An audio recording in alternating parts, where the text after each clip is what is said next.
Дел од лиценцираните управители на стамбени згради наместо фактури издавале уплатници, со што го прекршиле законот за домување, обвинуваат од групацијата за управување со стамбен и деловен простор. Од групацијата побараа да се формира посебна инспекција се со цел заострување на мерките, а оние кои нема да ги почитуваат правилата да им биде одземена лиценцата за работа. Некои од компаниите не си го вршат тоа што треба за тоа што имат лиценци, не си го вршат на времено.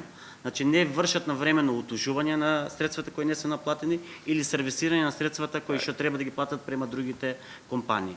Значи најважното во сета таа работа е на времено да опомениш и да утужеш станари, за да ги наплатиш тие средства, за да можеш да ги сервисираш самите трошци на самиот влез. Зошто? За да не се доводи до поголема евазија или до момент кога нема да биде платен лифтот или струјата. Од групацијата сметаат дека и станарите треба да подигнат свеста, но и да бидат поодговорни кога станува збор плаќањето на месечниот надоместок за одржување на зградите. Според платоците, на секој трет станар во земјава му се наплаќа по присилен пат, преку извршител или по судски пат.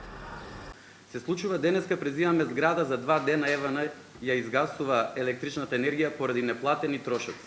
Замислете колку време, поголемиот дел од вас живеат во стамбена зграда, колку време треба да се направи сметка за електрична потрошена струја за ходнично осветлување од 30.000 денари. Неподмирени трошоци.